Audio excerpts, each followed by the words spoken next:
जय हिंद दोस्तों, स्वागत है आपका हमारे YouTube चैनल JMS इंस्टीट्यूट में। दोस्तों, आज जो हम टॉपिक कवर करने वाले हैं इसका नाम है भारत में शक्ति का सामाजिक ढांचा, जिसके अंतर्गत दोस्तों हम पढ़ेंगे कि पितृसत्तात्मक व्यवस्था क्या है। तो दोस्तों, वीडियो शुरू करने से पहले मैं अपने चैनल का इंट्रोडक्शन आपको देना चाहता हूं। दोस्तों, हमारे चैनल पर आपको BA फर्स्ट ईयर से लेकर फाइनल ईयर तक की पॉलिटिकल साइंस और हिस्ट्री की कई सारी वीडियोस आपको मिल जाएंगी। इसके अलावा दोस्तों, फ्यूचर में मैं और इससे ज़्यादा वीडियोस आपको अवेलेबल कराता रहूँगा ताकि आपको एग्ज़ाम में हेल्पफुल रहे। तो दोस्तों, बिना टाइम वेस्ट किए अब हम आपके टॉपिक पर आते हैं। तो देखिए दोस्तों, यह जो आपका टॉपिक है ये BA second year political science का टॉपिक है। और दोस्तों, एग्ज़ाम में कई बार ये क्वेश्चन पूछा जाता है कि पितृसत्तात्मक व्यवस्था क्या है। तो दोस्तों, यह आपके सारे नोट्स हैं जो मैंने तैयार किए हुए हैं, और यह नोट्स मैं आपको प्रोवाइड करा दूंगा अपने टेलीग्राम चैनल पर, जिसका लिंक दोस्तों मैंने कमेंट बॉक्स में प्रोवाइड करा रखा है। तो आइए दोस्तों, अब हम अपने टॉपिक को समझते हैं। देखिए दोस्तों, सबसे पहले पढ़ाई करने का सबसे अच्छा तरीका यह होता है कि हम अपने टॉपिक को समझ जाएं, हर एक चीज़ को समझें और किसी भी चीज़ को छोड़े नहीं। तो देखो, सबसे पहले यहाँ पर दोस्तों हम समझते हैं कि भारत में शक्ति का सामाजिक ढांचा, मतलब कि भारत में शक्ति किसके पास है? समाज में। तो दोस्तों, समाज क्या होता है? जिसमें हम और आप रह रहे हैं। लेकिन हम बात करेंगे भारत की, हम अमेरिका और किसी और देश की बात नहीं करेंगे, सिर्फ हम अपने भारत देश की बात करेंगे कि हमारे भारत देश में शक्ति, जो पावर है समाज के अंदर, वो किसके पास है। तो देखो दोस्तों, समाज जो बनता है वो परिवार से बनता है। समाज में सारे परिवार हैं और उस परिवार में पावर किसके पास है? तो देखो दोस्तों, यहाँ पर पहले ही लिखा हुआ है कि पितृसत्तात्मक, मतलब कि पिता के पास पावर है। तो यहाँ पर दोस्तों आपको टॉपिक समझ में आया कि भारत में शक्ति का सामाजिक ढांचा का मतलब क्या है और पितरात्मक व्यवस्था क्या है। तो आइए दोस्तों, मैं आपसे पहले आपको कुछ इंग्लिश में डेफिनेशन है जो बहुत इंपॉर्टेंट है वह समझाता हूँ। इन डेफिनेशंस के बाद मैं आपको अपनी समझ से और भी चीज़ें समझाऊंगा। तो देखिए दोस्तों, यहाँ पर बता रहा है कि a form of social organization in which the father is the supreme authority in the family, clan, tribe, descent is reckoned in the male line with the children belonging to the father's clan or tribe, a society, community, country based in this social organization। तो देखो दोस्तों, ये बता रहा है कि चाहे कोई कबीला हो, चाहे कोई परिवार हो, या समाज में जो भी रहता है उसके अंदर जिसकी चलती है वो पिता होता है, वो पुरुष होता है। तो इसीलिए बोला जाता है कि पितृसत्तात्मक। तो हमारा भारत क्या है? हमारा भारत पितृसत्तात्मक है। तो दोस्तों, मैं कहूँगा कि हमारा भारत आज के टाइम में भी 90% पितृसत्तात्मक है, या कह सकते हैं कि 95% पितृसत्तात्मक है। दोस्तों क्यों? क्योंकि आज भी दोस्तों हमारे घर में हमारे हेड जो होते हैं, या हम भी आगे जो बनते हैं, वो हेड कौन बन रहा है? पिता बनते हैं। मतलब कि पिता का जो कंट्रोल है, या फिर मैं कहूँ कि घर में एक पुरुष का अभी भी कंट्रोल है, इसे ही बोला जाता है पितृसत्तात्मक। तो दोस्तों, ये समझ में आ गया आपको डेफिनेशन कि पितृसत्तात्मक है क्या? तो पितृसत्तात्मक का मतलब है कि समाज में परिवार के अंदर सबसे हेड होना, वो पिता का रोल। ठीक है दोस्तों। अब कह रहा है पितृसत्तात्मक को इंग्लिश में पैट्रियार्की कहते हैं। तो यहाँ पर दोस्तों बता रहा है कि patriarchy is a socially constructed system where males have a primary power. It affects many aspects of life from political leadership, business management, religious institution, economic systems, property ownership, right down to the family home, where men are considered to be the head of the household। तो देखो दोस्तों, यहाँ पर ये बताया गया है कि पैट्रियार्की जो है दोस्तों, वो एक समाज बन चुका है, जिसकी वजह से दोस्तों क्या होता है कि समाज में कई दिक्कत आती है। मान के चलो दोस्तों, मैं आपको कुछ एग्जांपल देता हूँ कि एक महिला है और मान के चलो उसके अंदर बहुत काबिलियत है कि वो देश चला सकती है, लेकिन जो उसका पति है, चाहे पिता है, चाहे बेटे हैं, चाहे भाई है, वो उसे अलाउड नहीं करते कि वो घर से बाहर जाए। तो दोस्तों, समाज में क्या होगा? एक अच्छा पॉलिटिकल लीडर हाथ से चला जाएगा। दोस्तों मान के चलो कोई बहुत बड़ा बिजनेसमैन है जो हमारे देश को बहुत बड़ा फ़ायदा पहुंचा सकता है, वो काबिलियत किसी स्त्री में है, किसी फीमेल में है, लेकिन उसके पति की इजाज़त के बगैर उसका वह टैलेंट रह जाता है। तो दोस्तों ये बताया गया है कि जो पितृसत्तात्मक समाज है, जहाँ पर पुरुष आज भी हेड है, उस वजह से उस देश में या उस जगह को कई नुकसान होते हैं। कई बार हमारे हाथ से बहुत अच्छे नेता निकल जाते हैं, कई बार बहुत बिजनेस नुकसान होता है, कई बार धर्म में नुकसान होता है, कई बार आर्थिक नुकसान होते हैं। तो कहीं ना कहीं हम क्या करते हैं, महिला को, अगर पुरुष प्रधान समाज हो तो पुरुष महिला को आगे आने से रोकते हैं, जिस वजह से एक समाज का जो ढांचा होता है वह टूट जाता है। तो दोस्तों यहाँ पर आपको दोनों एग्जाम्पल समझ में आ गए पितृसत्तात्मक को लेके, कि पितृसत्तात्मक एक व्यवस्था है जहाँ पर पुरुष जो है प्रधान है, महिला उसके अंदर आती है। दूसरी बात दोस्तों, इसके पैट्रियार्की में क्या होता है, तो वह समाज में बहुत नुकसान भी हो सकता है इसकी वजह से। और दोस्तों अब हम समझते हैं कि पैट्रियार्की जो है, जो पितृसत्तात्मक है, इसका उल्टा क्या है। तो दोस्तों इसका उल्टा है मैट्रियार्की, जहाँ पर महिला हेड होती है और पुरुष उसके अंदर आते हैं। The word matriarchy for a society politically led by females, especially mother who also control property, is often interpreted to mean the gender opposite of patriarchy, but it is not an opposite। जो दोस्तों यहाँ पर बताया गया है कि जिस तरीके से फीमेल जब है, जो महिला जो है, वो जब पूरे घर को चलाती है, वह जब पूरे प्रॉपर्टी को, हर एक चीज़ को मैनेज करती है, जो हर एक चीज़ देखती है, उसे कहते हैं मैट्रियार्की। पर दोस्तों सबसे जो होनी चाहिए वह होनी चाहिए इक्वालिटी, जहाँ पर महिला और पुरुष दोनों को समान अधिकार मिलने चाहिए। तो दोस्तों कमेंट करके ज़रूर बताना कि आपको पैट्रियार्की अच्छा लगता है या मैट्रियार्की, और आपके हिसाब से पितृसत्तात्मक समाज सही है या नहीं। तो देखो दोस्तों, अब हमारे देश के कोर्ट को भी ये बात समझ में आई है, तो उन्होंने इसी साल 11 अगस्त 2020 में एक जजमेंट सुनाया है, जिसके अंदर दोस्तों बताया है कि सुप्रीम कोर्ट ने daughter will have equal coparcenary right in Hindu undivided family properties irrespective of whether the father was alive or not on 9 September 2005 when an amendment came into force। देखो दोस्तों, सबसे पहले तो इस वर्ड का मतलब बहुत ज़रूरी है, ये मैंने लिखा भी इसीलिए था ताकि आपको कभी समझने में दिक्कत ना हो, और कहीं आप गवर्नमेंट एग्ज़ाम की तैयारी कर रहे हैं तो इस वर्ड को कई बार पूछ लिया जाता है इस साल के वर्ड में। तो देखो दोस्तों, यहाँ पर बताया गया है कि 11 अगस्त 2020 को सुप्रीम कोर्ट ने कहा है कि एक पिता की जो भूमि है या फिर जो पिताजी की जो संपत्ति है वो उसके बड़े बेटे को मिलती है, या घर में जो बेटा होता है उसको मिलती है। ठीक है दोस्तों, अब मान के चलो उसके 3 भाई हैं, तो क्या होगा दोस्तों कि वह प्रॉपर्टी जो है सबसे बड़े वाले को मिल जाएगी, और यह दोनों भाई जो होंगे वो उसके कॉर्पोरेशनरी होंगे। ठीक है दोस्तों, वो उस प्रॉपर्टी को मांग सकते हैं एक अधिकार से। तो पहले महिला इससे अलग थी, मतलब कि यह अधिकार से पुरुषों को था कि भाई जो घर के बेटे होंगे वही अपने पिता के संपत्ति पर अधिकार मांग सकते हैं।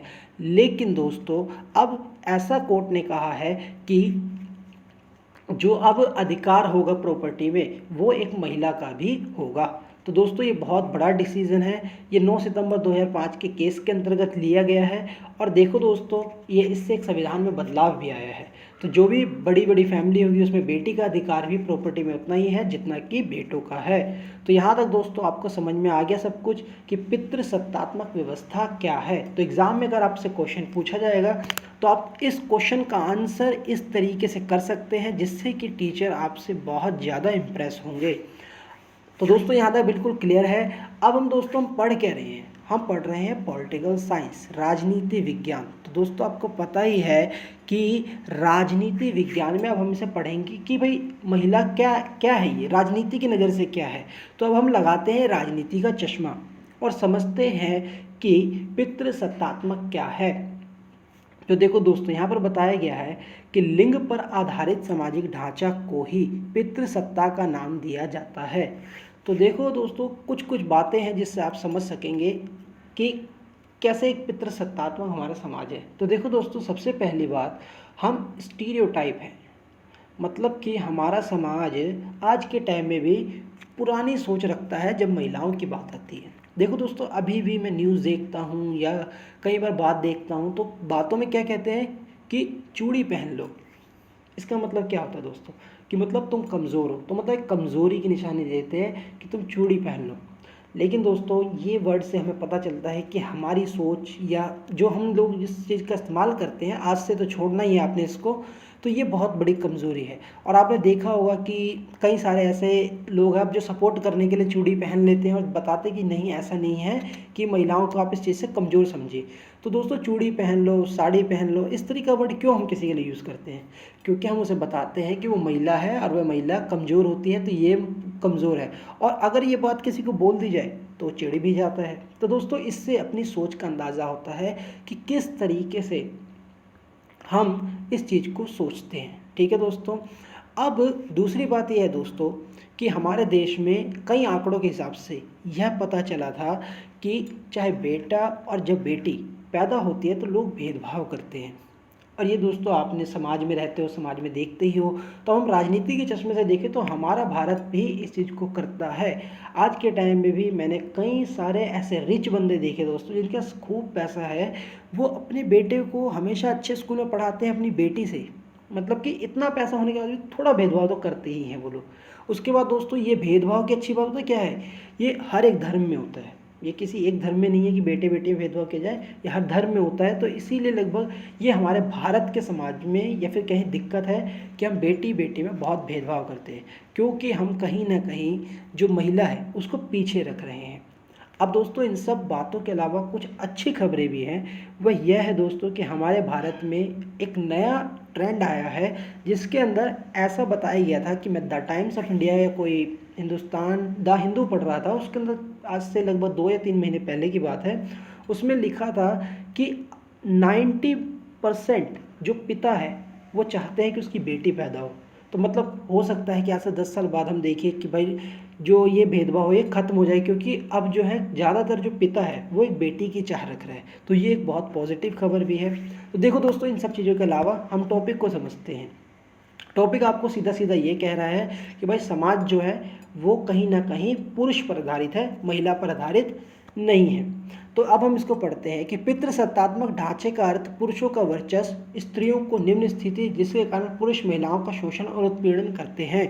तो देखो दोस्तों जब समाज में एक आदमी हेड होगा तो पक्की बात है कि अपने से जो नीचे महिला है उसको क्या करेगा, शोषण करेगा या उत्पीड़न करेगा। जैसे कि मैं आपको बताता हूँ शोषण और उत्पीड़न किस प्रकार से होगा। अगर पुरुष महिला को कहीं जाना है तो पुरुष उसे मना करेगा, अगर वो उसका पति है। ठीक है दोस्तों। उसके बाद आप देखते होंगे कि जहाँ पर बेटे को 12 बजे रात या कहीं पे घूमने की आज़ादी होती है कई घरों में, वहीं उस लड़की को नहीं होती। तो इसका मतलब क्या है, कहीं ना कहीं शोषण है। अब ऐसा नहीं है कि सेफ्टी ये सब एक अलग चीज़ है दोस्तों, लेकिन कहीं ना कहीं पितृसत्तात्मक ये कहता है कि भाई ये शोषण और उत्पीड़न है जहाँ पर आप भेदभाव कर रहे हो दोनों जेंडर में। वास्तव में हमारा सामाजिक ढांचा सदा से पितृसत्तात्मक रहा है, जिसका अर्थ यह है कि परिवार, कुल, कबीला, राज्य सभी में पुरुष का महत्व रहा है। तो देखो दोस्तों हम अगर इतिहास को भी देखें तो शुरू से ही हमारे समाज में महिलाओं को, या हम कहें तो हमारा समाज पितृसत्तात्मक था। अगर कोई युद्ध होगा तो 2 पुरुषों के बीच में होगा, अगर कुछ भी होगा तो वो 2 पुरुषों के बीच में होता था, कोई डिसीजन होता था तो 2 पुरुष ही लेते थे। तो हमारा समाज कभी भी पितृसत्तात्मक शुरू से ही रहा है और अभी तक भी है। कुछ समय पहले तक ही भारत के कई ऐसे क्षेत्र थे जहां पर कन्या के जन्म लेते ही उसकी हत्या कर दी जाती थी। तो देखो दोस्तों किसी स्टेट का नाम नहीं लेंगे क्योंकि यहाँ पर ज़्यादातर स्टेट है, सिर्फ केरला को छोड़कर। केरला में बहुत अच्छे आंकड़े थे, उसके अलावा कई कई राज्यों में अच्छे आंकड़े भी हैं, कईयों में ख़राब भी आंकड़े हैं। तो मैंने सबसे अच्छे राज्य का नाम लिया जहाँ पर महिलाओं या फिर हम कहें कि लड़कियां ज़्यादा हैं लड़कों के मुकाबले। लेकिन दोस्तों और राज्यों में कई जगह ऐसा है जहाँ पर कन्या के पेट में होने पर ही पता लग जाता था और उसे वो पेट से ही मार देते थे, तो उसे कहते हैं भ्रूण हत्या। तो वो भी हमारे समाज में बहुत थी, जिससे पता चलता है कि हम किस तरह की सोच रखने वाले व्यक्ति थे। तो हमारा सामाजिक ढांचा ये बताता है कि हम महिलाओं के प्रति किस तरह की चीज़ें थे। आज भी भारत में हमें भ्रूण हत्या की अनेक घटनाएं सुनने को मिलती है, जिसके कारण सन 2001 में हुई मतगणना के अनुसार 1000 पुरुषों के मुकाबले स्त्रियों की संख्या 933 थी। तो देखो दोस्तों 2001 की बात हो रही है जहां पर ये आंकड़ा जो था 1000 पर 933 था। अब दोस्तों ये बढ़कर आंकड़ा 50 के 50 से ज़्यादा ही है, कम नहीं है। तो मतलब दोस्तों मैंने 2001 का एग्जाम्पल इसलिए लिया कि उस टाइम में हम कितने पीछे थे। तो मतलब हमारे देश की आबादी कितना ज़्यादा है, उसमें फिर महिलाओं का जब हम कम करते चलेंगे तो हर एक मतलब कि 1000 पुरुष पे 933 महिलाएं थी। तो उससे ये पता चलता है कि जो एक नॉर्मली होनी चाहिए हम उसे कहीं ना कहीं भ्रूण में ही, पेट में ही मार देते थे। महिलाओं की स्थिति के लिए सबसे ज़्यादा जिम्मेदार भ्रूण हत्या, शिशु हत्या, कुपोषण और दहेज प्रथा है। अब देखो दोस्तों, यहाँ तक ना हमने ये पढ़ा है कि पितृसत्तात्मक व्यवस्था है क्या। तो हमने दोस्तों ये पढ़ा था कि पितृसत्तात्मक व्यवस्था ये है जिस पे पुरुष का सारा अधिकार है। अब हम जो पढ़ रहे हैं थोड़ा बहुत वह यह पढ़ेंगे कि भाई पितृसत्तात्मक व्यवस्था से क्या नुकसान है। तो देखो दोस्तों, ये बताया जा रहा है कि महिलाओं की स्थिति के लिए आज जो पितृसत्तात्मक समाज है उससे नुकसान ये हुआ है कि भ्रूण हत्या किस देश दुनिया में आने ही नहीं दिया उस समय उस संतान को। कुपोषण दोस्तों, आज भी जो महिलाएं हैं कुपोषित, मतलब कि जो कहीं भी हम देखें तो उनको उस तरीके का न्यूट्रिएंट्स नहीं मिल पाता, इस तरीके से उनकी केयर नहीं की जाती जिससे कि उनके अंदर वो क्षमता है। जैसे मान के चलो उसकी कम एज में शादी कर देना, ये सब चीज़ भी उसके कुपोषण का कारण हो सकता है। दहेज प्रथा दोस्तों, आपको पता ही है कि हमारी सबसे गंदी कुप्रथा है जिसमें हम महिलाओं से पैसे लेकर उनसे विवाह करते हैं, जिसके प्रति क्या होता है उसके लिए मारा पीटा जाता है। कई चीज़ें हैं जिसे का सरकार ने बैन भी कर रखा है। तो ये सब किसने बनाए हैं? पुरुष ने बनाए हैं। ठीक है दोस्तों, तो भ्रूण हत्या कौन कर रहा है, शिशु हत्या, कुपोषण, तो ये सब चीज़ कहीं ना कहीं बताई गई कि महिलाओं की स्थिति खराब हुई है। उसके बाद दोस्तों बताया गया कि आज भी घर में बेटे के जन्म पर खुशियाँ जश्न मनाया जाता है, जबकि बेटी के पैदा होने पर पराया और उदासी का माहौल होता है। तो देखो दोस्तों, जो एक चेहरे पर हंसी या खुशी आप देखते होंगे एक बेटे के होने पे, वो आज के टाइम में भी बेटी के होने पे नहीं होती। चाहे वो बोलते भी हैं तो वो शौक से बोलते हैं, लेकिन एक जो 100% खुशी होती है वो आप देखते होंगे, समझते होंगे। तो समाज में ये दिक्कत हमारे आज भी है। शिक्षा के क्षेत्र में भी कन्याएं प्राय शिक्षा से वंचित रहती हैं। तो देखो दोस्तों, जहाँ पर पुरुष जो है हायर स्टडी के लिए ज़्यादा जाते हैं, देखो दोस्तों जैसे कि आप देखोगे कि 10th तक या 5th तक लड़के लड़की बराबर पढ़ रहे होंगे। फिर आप 10th तक में जाओगे तो आप देखोगे कि लड़कियों की संख्या थोड़ी कम हो जाती है, लड़के उतने ही रहते हैं। फिर आप 12th में जाओगे तो देखोगे कि लड़कियां थोड़ी कम होती जा रही है, लड़के ज़्यादा होते जा रहे हैं। तो दोस्तों, जितनी हायर स्टडी हो रही है फिर वो उतना पीछे हो जाते हैं। तो हर एक लड़की को मौका नहीं मिल पाता कि वो अपनी एजुकेशन हायर कर पाए। तो ये दोस्तों किसका नुकसान है? पितृसत्तात्मक समाज का। भारत में महिलाओं की संख्या बहुत अधिक है जो घरेलू हिंसा और यौन शोषण से उत्पीड़न होती है। तो देखो दोस्तों, महिलाओं की संख्या मतलब कि ये महिलाएं बहुत है जिनके साथ घर में मारपीट होती है, जिनका यौन शोषण होता है।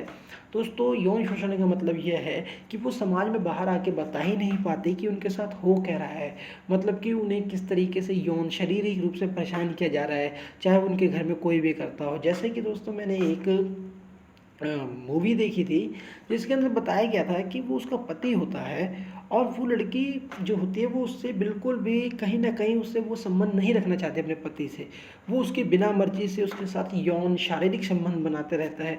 तो वो दोस्तों यौन शोषण हुआ, जबकि उसका मन नहीं है। अब दोस्तों, तो यहाँ पर ये बात, यहाँ पर जो नॉर्मली बेसिक बात ये बताना चाह रहा था कि ऐसा सिर्फ पति के द्वारा नहीं, कई तरीके से होता है। कई बार ब्लैकमेल के जरिए, चाहे कई बार पैसे, कुछ भी कारण हो सकते हैं।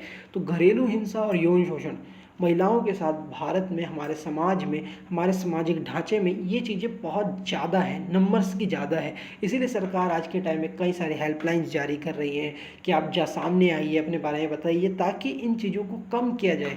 दोस्तों, अगर हम वर्ल्ड में आज बड़े 7वें देश में आते ज़रूर हैं, लेकिन इन मामलों में हम बहुत पीछे रह गए दोस्तों। ठीक है दोस्तों, तो कहीं ना कहीं ये बहुत ज़रूरी है महिलाओं के लिए भी कि यहाँ पर हम इन चीज़ों को दिखाएं। तो यहाँ पर बताया गया है कि महिलाओं की संख्या बहुत अधिक है जो घरेलू हिंसा और यौन शोषण से उत्पीड़न होती है। अनेक महिला संगठनों का गठन किया है जो इस स्थिति के विरुद्ध आवाज़ उठा रही हैं तथा कार्य कर रही हैं। सॉरी दोस्तों, यहाँ पर बताया गया दोस्तों ऐसा नहीं है कि ये सब नुकसान हो रहे हैं। ऐसा आज के टाइम में थोड़ी महिलाओं को आज़ादी मिली है, या फिर हम कहें कि महिलाओं ने खुद संगठित वो इकट्ठा हुई हैं और उन्होंने ग्रुप बनाए हैं कि अब ये चीज़ें समाज से ख़त्म करनी है। अब पितृसत्तात्मक ख़त्म करना है, महिलाओं को एक पुरुष के अंतर्गत नहीं दबे रहना है, उन्हें खुद के लिए कुछ करना है, उन्हें खुद आगे बढ़ना है। तो दोस्तों, आज के टाइम में अगर मेरे को लगता है कि हर एक ज़िले के अंदर या हर एक गांव के अंदर या फिर हर एक जगह पर महिलाओं के लिए एक कोऑपरेटिव सोसाइटी ज़रूर होती है, या एक संगठन कुछ ना कुछ तो ज़रूर होता है जहां पर वो जाकर अपनी शिकायत कर सकती है, जहां पर जाकर वो हेल्प ले सकती हैं। तो यहाँ पर बताया गया है कि अब महिलाओं के हेल्प के लिए आगे आ रही है। अब ऐसा नहीं है कि एक महिला को हेल्प लेने के लिए भी पुरुष के पास जाना पड़ेगा। तो यहाँ पर ये बताया गया है दोस्तों, 22 दिसंबर का दिन स्त्रियों पर हिंसा के खिलाफ विरोध का दिन के रूप में मनाया जाता है। तो देखो दोस्तों, 22 दिसंबर जो है वो दिन विरोध दिन के रूप में मनाया जाता है। विरोध दिन का मतलब कि हम जो महिलाओं के साथ हिंसा करते हैं उसे ख़त्म करेंगे। अगर हम करते हैं तो हम नहीं करेंगे, अगर कोई हमारे सामने करता है तो हम उसे रोकेंगे। इसलिए एक पूरा दिन समर्पित किया गया है ताकि इस दिन समाज, पूरे विश्व में, भारत में, हर जगह ये बताया जाए कि भाई नो टू वायलेंस। ठीक है दोस्तों, किसके लिए वायलेंस? तो दोस्तों फीमेल के लिए, या फिर हम कहें कि कहीं ना कहीं महिलाओं पर हम उस दिन हिंसा नहीं, मतलब कि उस दिन ये प्रण लेते हैं कि महिलाओं पर हिंसा हम नहीं सहेंगे और ना होने देंगे। तो देखो दोस्तों, यहाँ तक अब तक हमने पढ़ा क्या? तो अब तक हमने ये पढ़ा है कि पितृसत्तात्मक व्यवस्था क्या है दोस्तों, ये किस तरीके से काम करती है, ये कितने पुरानी चीज़ है, कैसे आज भी समाज में कुछ स्टीरियोटाइप चीज़ें हैं जो हम पुरानी ख्यालात की चीज़ें वो अब तक चलती आ रही है, किस तरीके से महिलाओं को नुकसान होता है इसका। अब दोस्तों हम पढ़ेंगे कि महिलाएं काम व रोजगार में। देखो दोस्तों, अगर मैं कहूँ कि महिलाओं की भागीदारी क्या है, जब एक महिला आगे आएगी तभी तो दोस्तों और भी महिलाएं आगे आएंगी। मतलब कि इसका मतलब दोस्तों मैं आपको बेसिक ये बताना चाहता हूँ कि अगर कोई एक लड़की डॉक्टर बनेगी तभी तो दूसरी लड़कियों को हौसला मिलेगा कि वह भी डॉक्टर की पढ़ाई करने आगे आएंगी। तो देखो दोस्तों, आज भी मैं अब थोड़ी भारत से एक अलग एग्जांपल दे रहा हूँ आपको। वैसे मतलब कि हमारा टॉपिक तो भारत के अंदर का ही है कि एक अरब के साइड का कंट्री है जहाँ पर अभी पहली महिला वहाँ पर एडवोकेट बनी थी 4 से 5 साल पहले। ठीक है दोस्तों, तो क्या हुआ कि वहाँ पर जो पहली महिला एडवोकेट बनी तो उसके 4 साल के अंतर्गत कई महिलाओं ने लाइसेंस के लिए अप्लाई किया, कई महिलाओं ने कुछ अपनी फैशन डिज़ाइनिंग के लिए किया, कईयों ने किसी के लिए किया। तो क्या हुआ कि एक व्यक्ति जब सामने आया तो धीरे धीरे फिर सामने आया। तो ऐसे करके क्या होता है कि जब महिलाएं आगे आएंगी तभी महिलाओं से एक समाज बनेगा, तब हम कह सकेंगे कि अब पुरुष प्रधान समाज नहीं रहा, अब महिलाएं हो चाहे पुरुष हो, दोनों का बराबर का हक है, इक्वल। ठीक है दोस्तों, तो हम यहाँ पर, लेकिन इसमें हमारे आंकड़े क्या है, हमारे देश में महिलाओं में काम की स्थिति क्या है। तो देखो दोस्तों, इसमें लिखा हो ना लिखा हो, लेकिन दोस्तों इस नोट्स में मेरे को याद नहीं कि मैंने इसे एंटर किया है कि नहीं, लेकिन मैं आपको बताना चाहता हूँ कि महिलाओं के साथ आज भी जहाँ पर वह काम करती हैं वहाँ पर उनके साथ वह सेफेस्ट माहौल नहीं है। आज के टाइम में सरकार ने बेशक ये रूल बना दिए हैं कि कहीं भी महिला अगर रात के लिए काम करती है तो उनको कैब प्रोवाइड्स की जाए, उसके लिए एक हेल्पलाइन जारी की जाए, उसके लिए समय समय पर वहाँ पर काउंसलिंग होती रहती है, उसे कुछ नंबर दिए जाते हैं। लेकिन दोस्तों एक रियल बात तो ये है कि अभी भी वो आज़ादी नहीं मिल पाती। तो देखो दोस्तों, अब हम कुछ आंकड़े देखेंगे कि महिलाएं कैसे हमारे देश में काम करती है, उसके बाद राजनीति में उनका क्या भाग है, तो हर एक चीज़ पढ़ते हैं और समझते हैं। सन 1991 के आंकड़े के अनुसार भारत की कुल श्रम शक्ति में महिलाओं की भागीदारी केवल 28.57% है। इसमें भी महिलाएं मुख्य रूप से असंगठित क्षेत्र में कार्यरत हैं, जिसमें प्राय इस प्रकार में कार्य शामिल है: भवन निर्माण, कार्य में मजदूरी, घरेलू नौकरी। तो देखो दोस्तों, पहले हम इसे समझते हैं। अब दोस्तों आप अपने स्कूल में जाओ, आप जहाँ जहाँ जा सकते हो, सरकारी जगह, प्राइवेट जगह, एक संगठित क्षेत्र में जाना जहाँ पर उनकी सैलरी स्लिप बनती हो, तो उन जगह पर आप देखोगे कि महिलाओं की स्थिति बहुत कम है, खासकर गांव की तरफ।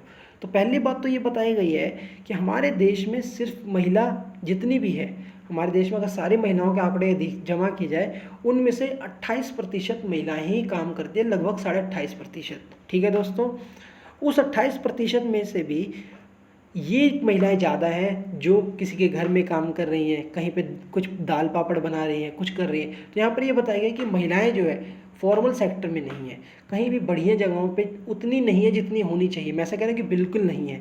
जैसे मान के चलो, अगर आप जाएंगे हॉस्पिटल तो वहाँ पे आपको 50 अगर डॉक्टर होंगे उस हॉस्पिटल में, तो उसमें से मुश्किल से आपको 5 से 10 महिला डॉक्टर मिलेगी, मुश्किल से। देखना दोस्तों, अगर आप किसी पुलिस स्टेशन जा रहे हैं तो वहाँ पर देखना 100 पुलिस वाले होंगे तो उसमें से शायद ही 10 या 15 आपको वहाँ पर फीमेल मिल जाएंगी।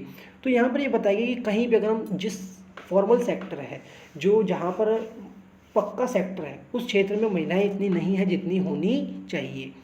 उसके बाद दोस्तों बता रहे कि जो भी महिलाएं ज़्यादा काम करती हैं वो मजदूरी करती हैं, कहीं पे कुछ सड़क के लिए तोड़ रही हैं तो कहीं पर खेतों में काम करने जाती हैं, कुछ करती हैं घरेलू नौकरियां जैसे किसी के घर बर्तन या किसी के घर में किसी भी रूप में काम करना, अगरबत्ती बनाना, दाल पापड़ बनाना, मछुआरे, बनाई, खेत खलिहान आदि में कार्य करना। तो ये सब दोस्तों हमें बताया गया है कि कितना यहाँ पे महिलाओं की स्थिति का हमें पता चल जाता है कि पहली बात तो महिलाएं 100 में से 28% काम करने निकल रही हैं, 28.5%। उसमें से भी वह काम नहीं कर रही जो एक बढ़िया वाले काम होते हैं, उनमें से भी वही काम करती है जो बिल्कुल डी ग्रेड लो ग्रेड में माने जाते हैं, डी ग्रेड नहीं लो ग्रेड माने जाते हैं, जो उनके लिए ही बनाए गए। तो यहाँ पर यह बताया गया है कि महिलाएं अभी भी काम के क्षेत्र में उतना आगे नहीं आ पाई है और उनके काम करने की स्थिति शासन और अन्यायपूर्ण उन्हें काम में करने के पुरुषों के मुकाबले मजदूरी भी कम दी जाती है। संगठित क्षेत्र सन 2001 में केवल 17.8% था।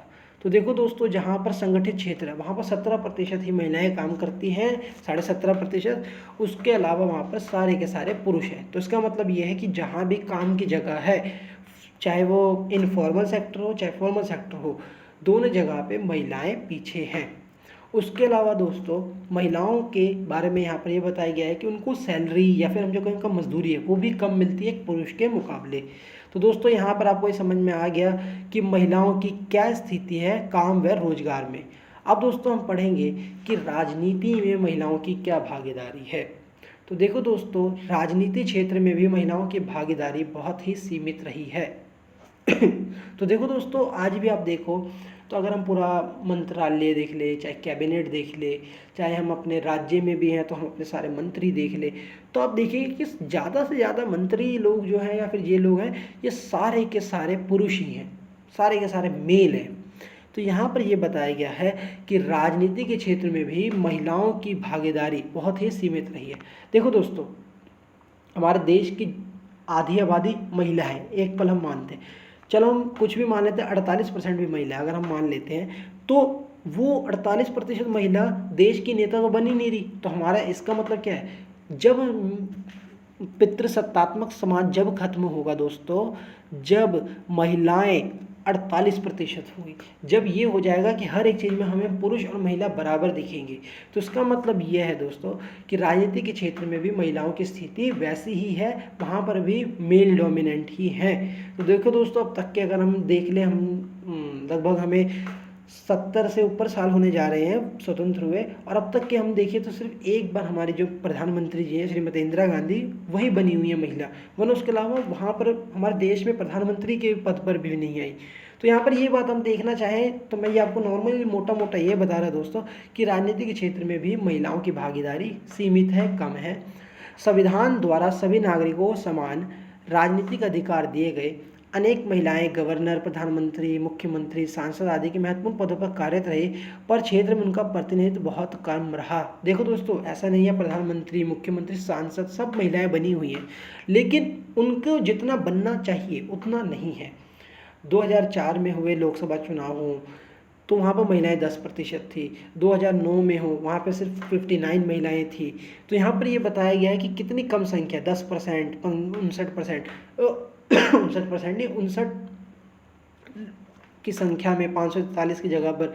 तो यहाँ पर ये बताया गया है कि चाहे राज्य के चुनाव हो, चाहे केंद्र के चुनाव हो, चाहे देश के नेता हो, चाहे राज्य के नेता हो, सभी जगहों पर महिलाएं अभी उतना नहीं पहुंच पाई जितना उन्हें पहुंचना चाहिए। परिवार और समाज की रूढ़िवादी परंपराओं में जकड़ी महिलाएं राजनीति की पथरीली पगडंडी पर नहीं चल सकती। आज राजनीति क्षेत्र में वही महिलाएं सक्रिय रूप से सामने आ रही हैं जो या तो समृद्ध परिवार से होती हैं या जिनके माता पिता व परिजन सक्रिय राजनीति से प्रभावित होते हैं। दोस्तों, अब ये तो है कि चलो 10% महिलाएं लगभग मानते हैं कि राजनीति में आती हैं, लेकिन वो भी वही महिलाएं आती हैं जिनका परिवार समृद्ध है, जिनका राजनीतिक बैकग्राउंड है। तो इससे ये पता चलता है दोस्तों कि एक पिछड़ा जो हमारा समाज में जो गरीब है या फिर जो समाज में जो मेन ढांचा है जहाँ पे सबसे ज़्यादा आबादी है, जो गरीब या फिर हम कहें कि जो सबसे देखो अमीर 5% लोग ही होंगे या 7-10% होंगे, लेकिन उससे जो इतना बड़ा ढांचा जो मिडिल फैमिली है उससे आता है, वो अभी भी राजनीति में नहीं आ पाती। तो इससे ये पता चलता है कि जब महिलाएं वहाँ पर नहीं आएंगी तो वो महिलाओं के लिए काम कैसे करेंगी। तो यहाँ पर ये बताया गया दोस्तों कि आज भी हमारे राजनीति के क्षेत्र में महिलाओं की स्थिति दयनीय है। भारत में पिछले वर्षों में राजनीति में अपराधीकरण हुआ है, उसी के कारण महिलाओं को राजनीति में अनेक प्रकार की कठिनाइयों का सामना करना पड़ा है। तो देखो दोस्तों, जैसे जैसे हमारी पॉलिटिक या फिर हम कहें कि हमारे देश की राजनीति बढ़ती चली है, उसमें गुंडागर्दी, बदमाशी, ये सब चीज़ें बढ़ती चली है। तो जैसे कि अगर हम देखें कि 1947 में तो कितने लोग एजुकेटेड तो अलग चीज़ होती है दोस्तों, अगर आप देखेंगे तो कितने सरल व सीधे रूप से लोग आए हुए लोग थे। आज के टाइम में दोस्तों आप देखते होंगे कि जो किस तरीके से उनका क्या इतिहास रहता है, या फिर जो पीछे भी अगर हम देख लें तो कोई भी सरकार में देखोगे तो दोस्तों उसमें से 30%, 40%, 60% तो वो लोग हैं जिनके ऊपर कानूनी रूप से कोई ना कोई केस चल रहा है। उसके अलावा दोस्तों कई तो ऐसे भी होते हैं जिनके ऊपर कानूनी केस नहीं चल रहा, वो नहीं आए कानून की नज़र में, लेकिन वो भी क्राइम कर रहे होते हैं। ठीक है दोस्तों, तो इसका मतलब सीधी सी बात करें तो राजनीति में गंदगीकरण आ गई है, जिसमें महिलाएं कैसे आएंगी। जब भी दोस्तों सही रूप से महिलाओं को आगे किया ही नहीं जाएगा, क्योंकि वो थोड़ा ना इतना करती है कि भाई वो लड़ाई झगड़ा या फिर जो कहें कि हम वो कहीं ना कहीं अपराधी ज़्यादा हैं, तो अपराधीकरण की वजह से भी महिलाएं आगे नहीं आ पा रही। दोस्तों आपको पता ही है कि हमारे देश में पंचायती राजों में 73वां 74वें संशोधन के अंतर्गत ये व्यवस्था की गई थी कि भाई महिलाओं को 1/3 जो सीट है वो शहरों में और जो ग्रामीण क्षेत्रों में पंचायत व जो नगर निगम आबादी में उनको जगह दी जाएगी। तो 1/3 तो मतलब इस जगह पर तो महिलाएं ही चुनाव लड़ेंगी। जब राय एक तरह का आरक्षण दिया था दोस्तों, तो यहाँ बताया गया है कि पंचायती राज संस्थाओं में महिलाओं की भागीदारी बढ़ाने के लिए उनके लिए 1/3 स्थान आरक्षित किया गया कि भाई अगर राज्य में 300 मतलब कि पंचायत बननी है, ठीक है दोस्तों, तो उसमें से 100 महिलाएं पंचायत बनेंगी। क्यों किया गया दोस्तों? ताकि महिलाएं जो हैं ज़्यादा से ज़्यादा आगे बन सके। तो उसके लिए यहाँ पर दोस्तों ये बताया गया कि स्थिति कोई अच्छी नहीं है। अब इतनी कोशिश करी सरकार ने कि हर तीसरे में से एक जो होगी वो महिला होगी, तब जाके कहीं ना कहीं गांव का या शहरों का विकास होगा, लेकिन इसमें भी गड़बड़ हो गई। इन संस्थाओं में निर्वाचित अधिकतर महिलाएं अनपढ़ है दोस्तों। अब दोस्तों क्या होता है कि अफसर जो है उस राज्य जो उसके लिए काम कर रहा है वो तो पढ़ा लिखा है, पर जो महिलाएं चुनकर आ गई हैं वो थोड़ा अनपढ़ हैं। तो दोस्तों क्या दिक्कत होती है कि वो अपना एक या तो अपनी पावर नहीं समझ पाते, या फिर इनको चीज़ समझाने में दिक्कत आती है। तो यहाँ पर ये बताया गया कि हमारे लिए सिर्फ महिलाओं को वहाँ बिठाना ज़रूरी नहीं है, पहले उन्हें एजुकेटेड करना ज़रूरी है, पहले उन्हें उस लायक बनाना ज़रूरी है। अगर मान के चलो किसी भी महिला को जो घर में 50 साल से 60 साल से जो घर के अंदर रह रही हैं, ठीक है दोस्तों, तो उसे हम अचानक से कहें कि आप ये संभालिए, तो वो कैसे संभाल सकेंगी? तो पहले हमारे लिए ये ज़रूरी नहीं था कि राजनीति में आए, पहले हमें उनके लिए ज़रूरी था कि उन्हें एजुकेटेड बनाया जाए। तो यहाँ बताया गया है कि जिन्हें राजनीति शासन संचालन के बारे में बहुत कम जानकारी प्राप्त है, कई बार तो पंचायत की बैठक में अनुपस्थित रहती है और उनका कार्य घर के पुरुष, पिता, पति, भाई द्वारा चलाया जाता है। तो दोस्तों यहाँ दो चीज़ बताई गई कि भाई आपने जगह तो दे दी पंचायत में कि भाई जाओ आप यहाँ पर चुनकर दे राज्य के गांव के लिए काम करना, छोटे मोटे विकास करना, लेकिन उनके पास वो नॉलेज ही नहीं है। अगर कोई है नहीं है तो उनकी जगह वो चुनाव में खड़े हो गए हैं, लेकिन उनका काम उनके पति, पिता, भाई आदि कर रहे हैं। तो मतलब कहीं ना कहीं कहाँ पितृसत्तात्मक समाज खत्म हुआ। तो संसद तथा राज्य मंडलों में उनके स्थान सुरक्षित रखने का बिल अब तक पास नहीं हो पाया। तो यहाँ बताया गया है कि सिर्फ इन्हें यहाँ नीचे में रखा गया है, ऊपर संसद में या राज्य के चुनाव में ऐसा कुछ भी नहीं किया गया।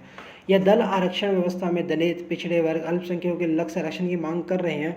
उनको लगता है कि महिलाओं के जो 33% आरक्षण किए जाएंगे उनका लाभ केवल उच्च जाति की महिलाओं को ही होगा। तो देखो दोस्तों, यहाँ पर जो भी चीज़ें हों, यहाँ पर ये बताइए गया कि महिलाओं में भी अगर फ़ायदा पहुँचेगा तो उच्च जाति की महिलाओं को पहुँचेगा, जो दूसरी महिलाएं हैं उनको नहीं पहुँच पाएगा। अब दोस्तों हम हर एक चीज़ को थोड़ा बेसिकली थोड़ा पढ़ लेते हैं, क्योंकि हमारा जो चैप्टर है यहाँ ख़त्म हो रहा है। आप अपने एग्ज़ाम में आंसर लिख रहे हैं, अब आपको समझ हो गई है कि पितृसत्तात्मक व्यवस्था क्या है। देखो दोस्तों, पितृसत्तात्मक व्यवस्था कहीं ना कहीं एक समाज है जहाँ पर पुरुष की ज़्यादा वैल्यू होती है एक महिला से।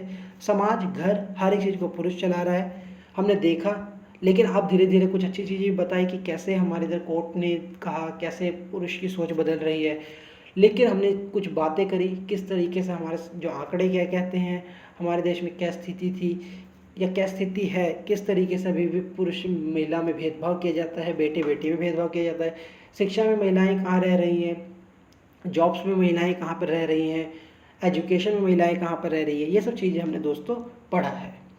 अब हम पढ़ते हैं निष्कर्ष कि इसके बाद हम आंसर के निष्कर्ष में कंक्लूजन में क्या लिखेंगे।